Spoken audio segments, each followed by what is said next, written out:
Good morning, everyone, and to you, sir. The Group 3 Team Blaze reporters are reporting about oral language development and grammar awareness. First, I will be discussing the oral language development.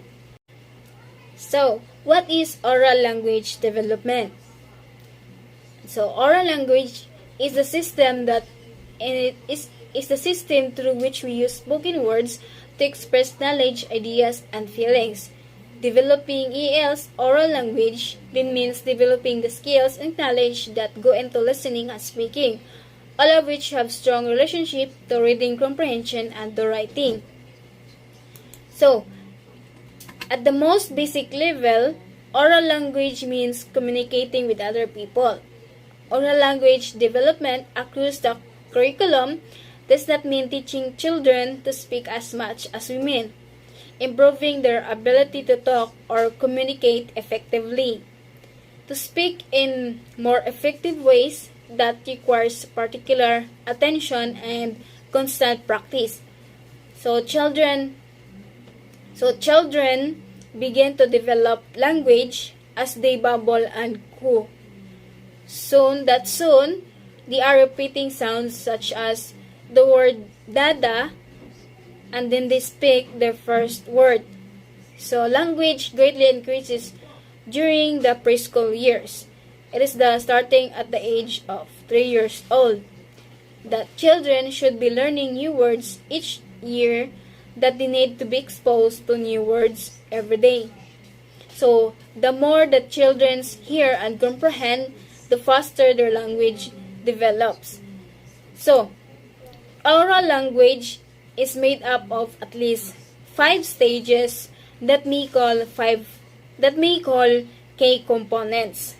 So first is the phonological skills, second is pragmatics, third is syntax, the fourth is the morphological skills, the fifth is the vocabulary, also referred to as semantic. First is the phonological skills. So, an awareness of sounds such as syllables and rhymes. So, a student phonological skills are those that give them an awareness of the sound of language, such as the sounds of syllables and rhymes. But these skills play a foundational role in supporting word reading development. So, in the early stages of learning how to read words, children are often encouraged to sound out the words.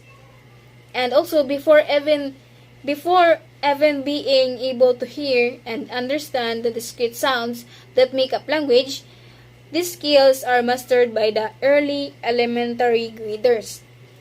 So, the next one is the syntax, understanding word order and grammar rules. So, it refers to an understanding of words order and grammatical rules. So, in these cases, although the word orders are different, but the sentences communicate the same message.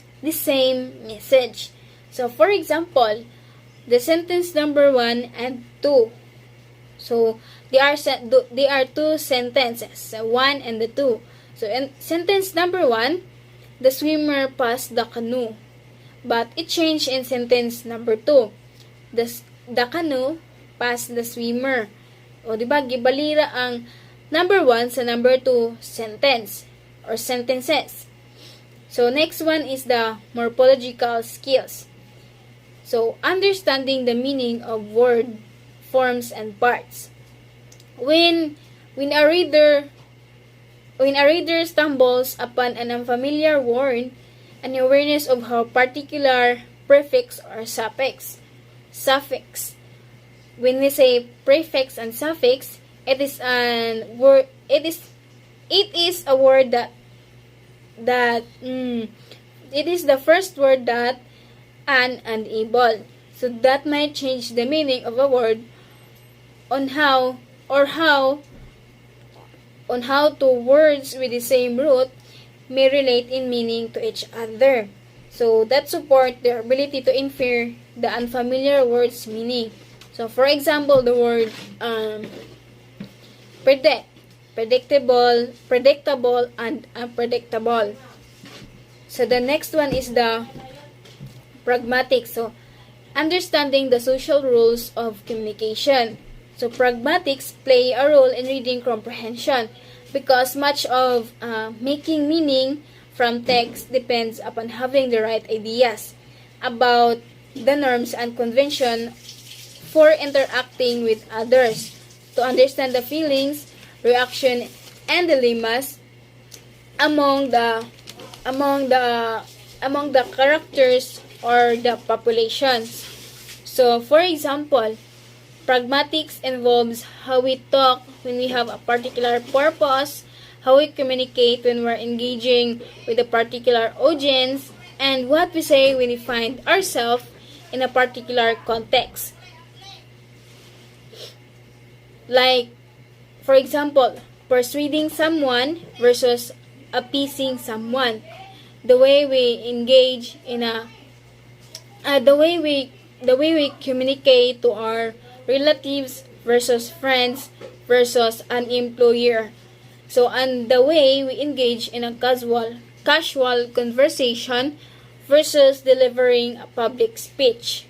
So, the last one is the semantics or vocabulary, and understanding the meaning of words and phrases. So, having the words to engage in dialogue, which is the vocabulary knowledge, is also a key part of oral language. So, vocabulary knowledge also referred to as semantic knowledge.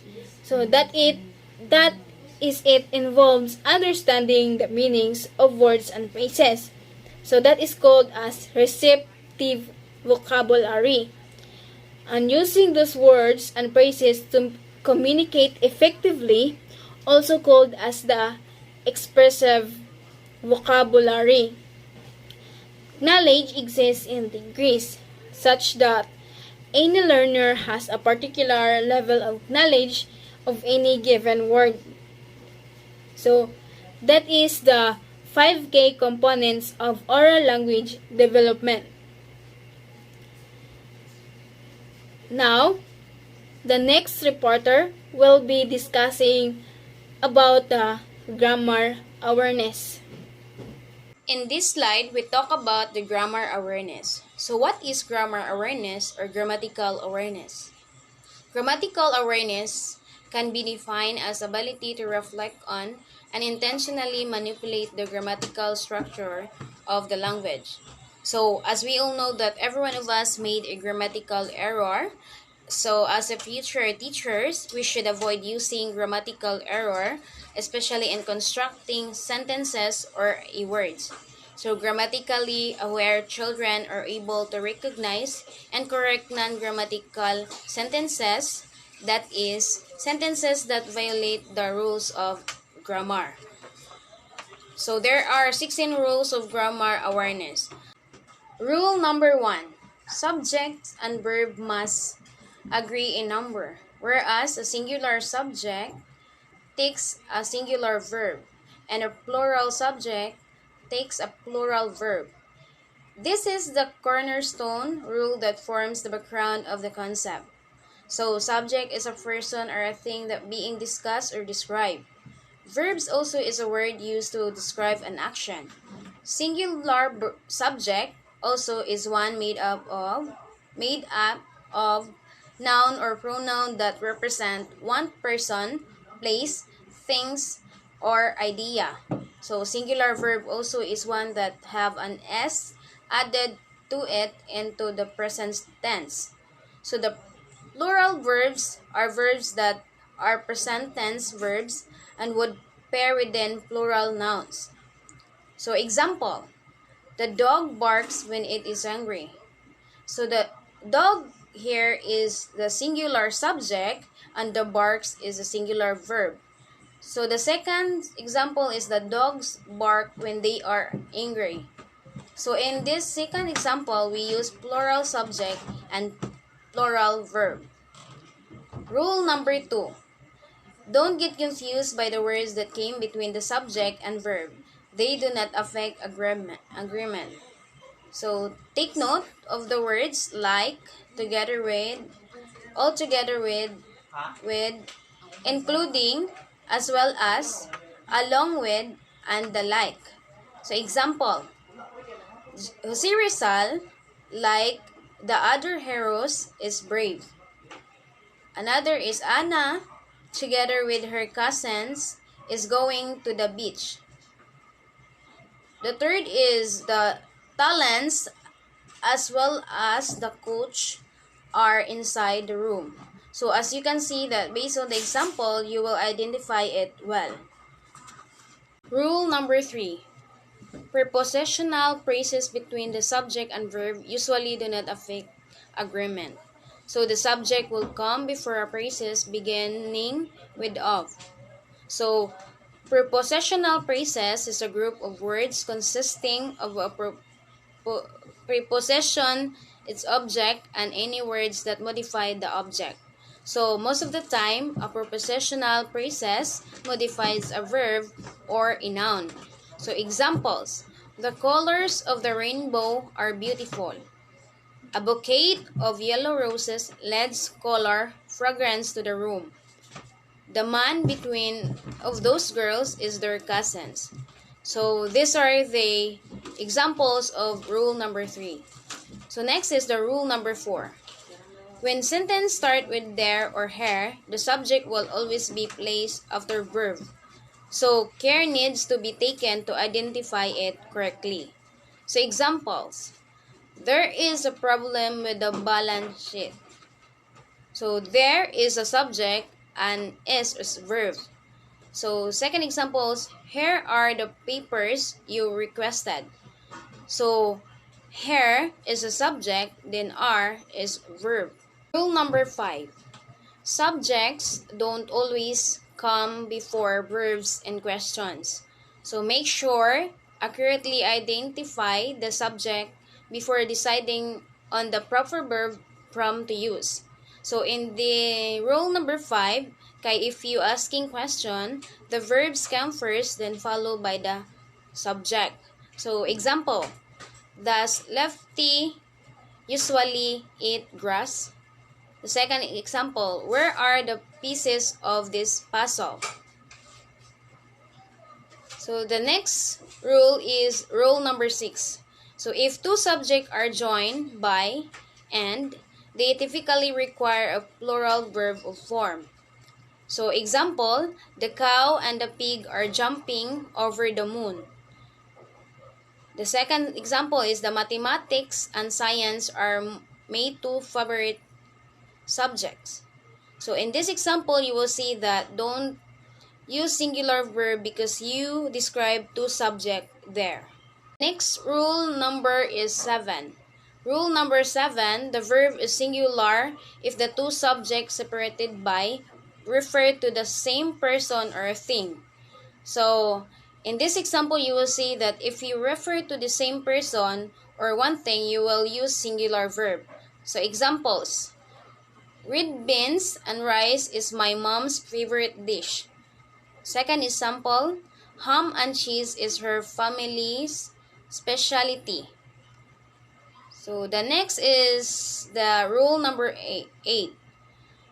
If one of the words each, every, or no comes before the subject, the verb is singular. So example, no smoking or drinking is allowed. Second example, every man and woman is required to check in. The third example is each girl is given a free ticket. So in this rule is very understandable already. Rule number 9. The verb in an or, neither or neither or nor sentence agrees with the noun or pronoun closest to it.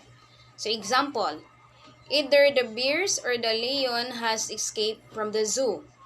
So the second example, neither the lion nor the bears have escaped from the zoo.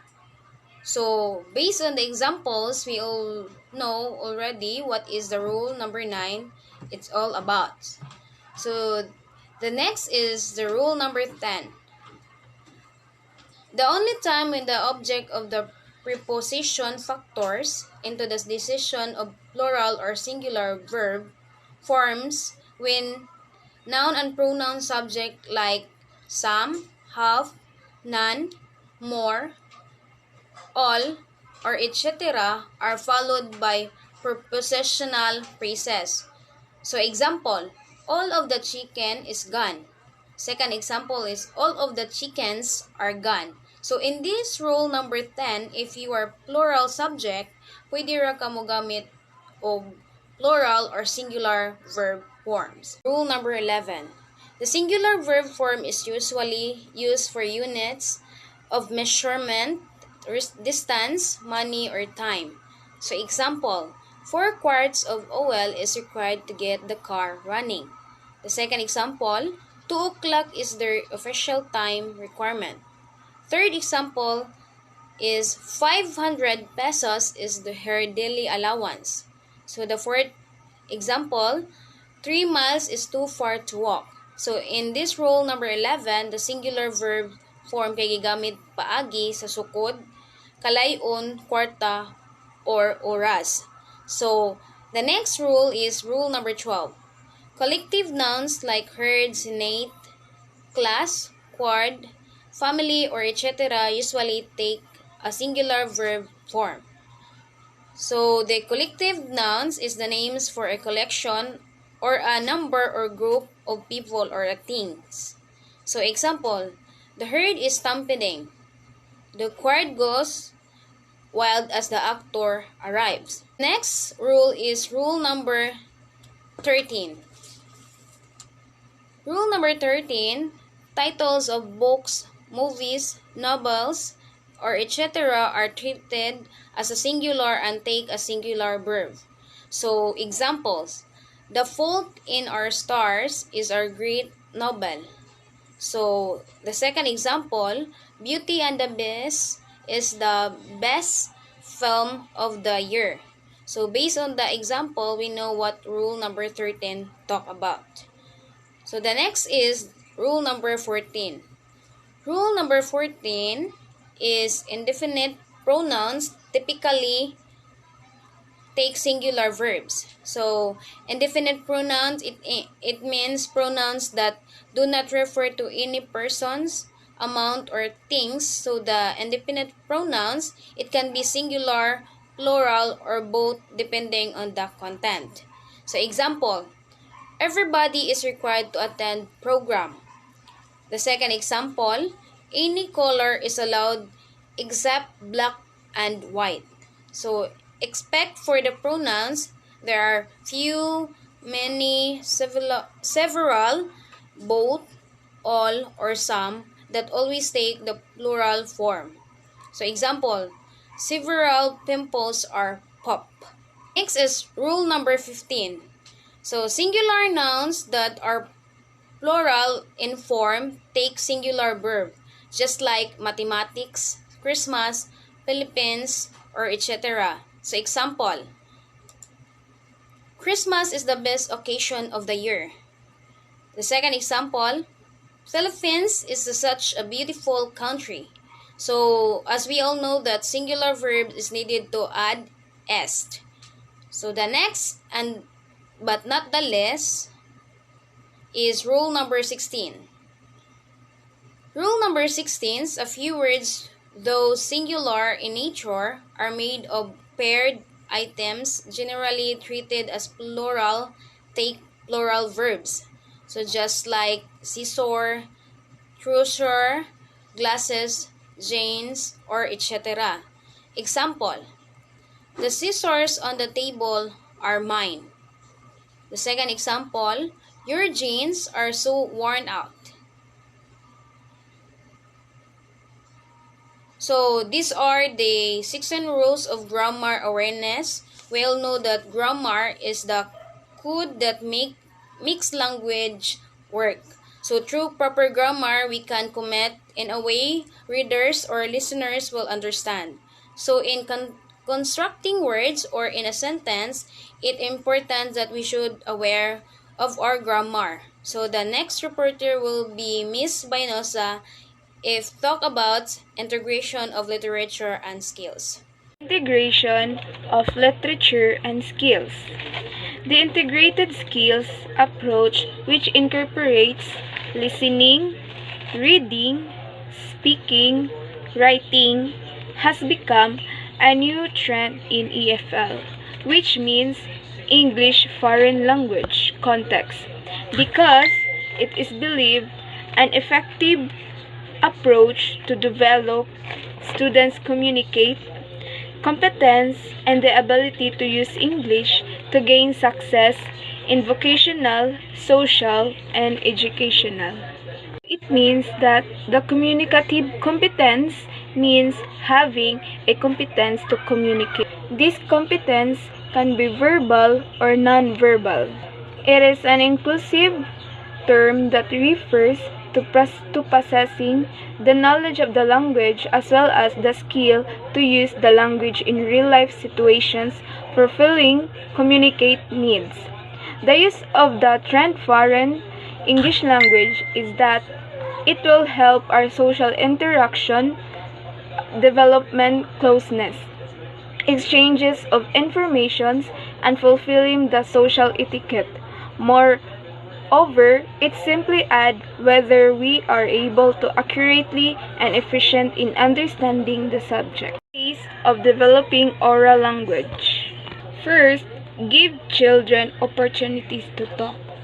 So, you must ask open-ended questions to promote discussion, and also you must actively listen to children and then clarify and extend the conversation. Second, promote speaking and listening throughout the day.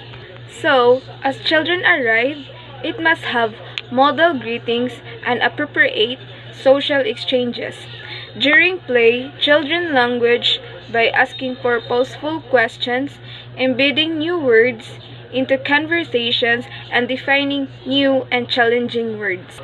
The third is read often. So it explains that even to very young children, children develop comprehension skills during read aloud, especially if they are involved in exploring and discussing the story and illustrations. Fourth, be a language model. So it describes children's actions. During outside time, give children opportunities to learn rules and problem solve as they play new games. Fifth, promote peer-to-peer conversation. So it explains this is make homeschool connections. During meals and snacks, encourage children to take an active role in conversation by sharing their thoughts and ideas with others. So the sixth is sing songs together. So as we all know, children love and enjoy music. As they listen and sing the words in songs, they are developing their respective and expressive language skills. 7. Use show and tell to build oral language skills. So it means that with small groups of children, teach them how to share the 5W, which means who, what, where, when, and why of their object. Children can learn to point and describe the main features of their item. This will promote a more focused showing and telling and build oral language skills. Lastly, 8. Retell story. So storytelling can teach children many language skills including oral language comprehensions. Having a story requires children to be active listeners. Also, teacher can ask children to make predictions and answer meaningful questions. After telling a story, encourage children to retell the story. Lessons on grammatical structures. So what is grammatical structures? It is the arrangement of words, phrases, and clauses in a sentence. There are 5 thoughts on grammatical structures. First is the form, reinforcement, content. Throughout the writing process, idea development is influenced by choices of grammatical structures within and among sentences. So, when we write or form a sentence, there is a process on how to get an idea. we should choose the right grammatical structures. Like, for example, ang katong the simple sentences, the compound, the complex, and the compound complex sentences. The next is use the term grammatical structures rather than grammar rules. So students need to focus on the structuring ideas, not the memorizing of rules. So diri ang students mag-focus sa structuring ideas, di lang kay mag-memorize siya sa mga rules. They need to focus on how to arrange the words in a sentence, like naasa dapit ang conjunction ibutang, ang naa ba siya predicate o kanang subject sa sentence. So emphasize a limited number of grammatical structures and editing conventions at any one time. Address more throughout the school. So here we need to give importance og limitations sa pagbuhat og mga grammatical structures. And then we need to meet the best needs in the school. So the next is each class is different. Only through analysis of your student writing can you determine which grammar structures and conventions you need to teach each year. Depth, not breadth is foremost. So there you need to have a test, or like a pencil paper test, or any kind of activities. So dira makita nimo nga asa dapit ang grammar nga wala nila na tarong og array. The next is learning to write well is like learning to paint well. The study of the masters and daily practice, including sentence modeling, is essential. So here it is important to practice so that we can improve writing. So it helps the students to become a good communicator, not like only the writing, only also for the good speaking. 4. Explicit instruction in a grammar lesson. Explicit teaching provides students the opportunity to identify these different modes in the text they read in class and the effect of each mode, providing students with time to consciously develop different in their writing to align the use of this language device with their writing purpose. So, explicit teaching kay yun siya ang opportunity nga maka-identify na to ang mga different modes or text sa class o unsay epekto sa ilang mode. Then, maka-provide siya sa mga students sa ilang time na maka-develop sila sa ilang writing o sa ilang language nga gigamit with their writing purpose. So, there are 3 types of grammatical modes. First is indicative statements on question. So, example ano niya is about a behavior. Is a behavior like a smile, then shows a joy. So, ikaduha, imperative commands kanang sugo. Kung unsa imong masugo bisag unsa. For example, wash the dinner plates. So, ikatulo subjunctive, hypothetical, wish or doubt. The subjunctive involves use of auxiliaries such as could, may, should, and might. So, ang subjunctive kay wish nimo or kanang doubt. So, for example, I wish it were Friday. Designing a grammar lesson. First, combine grammar instruction with appealing new vocabulary words.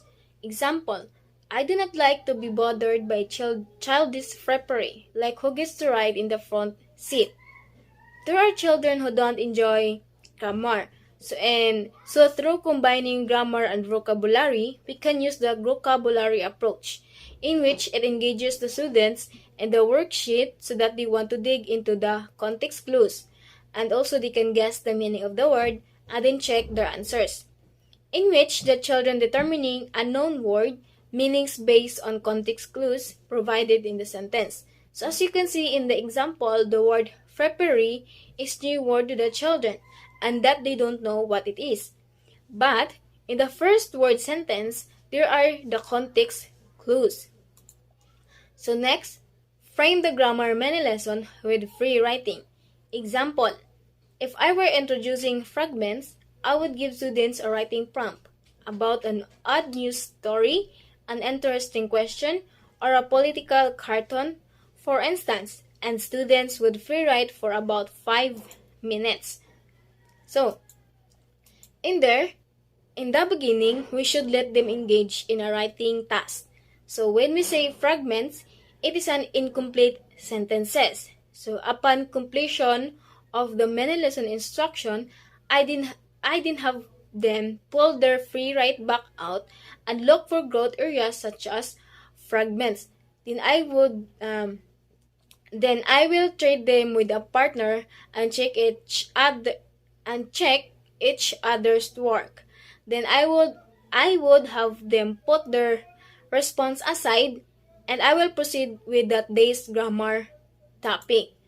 So next is the emphasize students' interest. Example, try to pay attention to television shows and movies my students enjoy. One of my kiddos 1 year was so disengaged it wasn't even funny. Randomly one day, he asked me if I would make some of the grammar practice sentences about the show My Strange Addiction. So, when it comes to engaging grammar lessons, we should let the children want what they like if ever they don't have interest in it. And also, we should do and make the impossible things to possible things that we can make, just for the children who should have an interest in it. The next is the use mentor sentences from nostalgic children's book.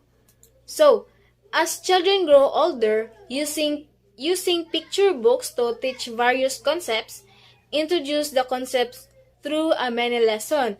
So through reinforcing the skill, read the picture book to the class and have children identify the grammatical element we're studying as they listen. Next is play grammar games sparingly. We can't write a post about engaging grammar lessons without mentioning grammar games, because games are the best. So the most game right now is the grammar games. It is a unique way to get children to think critically about specific test concepts regarding phrases, clauses, punctuation, and parts of speech. And there are several versions of grammar games. Another unique approach to grammar is playing truth or dare, that it gets children interacting in numerous ways while still talking about grammar meaningfully. So next is the show students the building blocks. Example, sentence expansion activities that include short video tutorials and models can help students to walk through the building blocks at their own pace, a natural way to differentiate for our learners. So, sometimes engaging grammar lessons are so simple as providing necessary scaffolding. And building one grammar element onto another is much less intimidating than starting from scratch. So when we want students to truly see the transfer between grammar and its power in writing, we can show them how each grammar element really is a simple building block. So next, manipulate the language. Simple. Students get both a visual and tangible connection with their options as a writer. So, while they can learn in other ways, giving them manipulatives elevates their engagement and thinking. We can do this with grammar lessons. So some of the most powerful small group intervention activities involve small or large strips of paper. So when we color code the grammatical elements, so for example, the types of clauses, sometimes students hold them. Other times, they arrange the strips on their desk or on the floor. The last one is the tie it back to good books. So recently, read a young adult mystery novel with my son. We came across a paragraph in which the author used the word maybe to begin about 10 sentences in a row. In this part of the book, a defense lawyer was making the point that the prosecution had no evidence. Their entire case was built upon maybes, which means that there was reasonable doubt. So, children seem to enjoy studying grammar, and the children to enjoy studying grammar in the context of books they like, in saying maybe, showing that repetition had stuck with them and their mind. It led to an impromptu but thought-provoking discussion about sentence structure, sentence variety. You can still have meaningful conversations about language in students' books by asking them to do a little detective work. See if they can find examples of the grammar topic you are studying. That are the designing a grammar lesson. And those are the group 3 reports that are talks about the oral language development and grammar awareness and their branches. Thank you.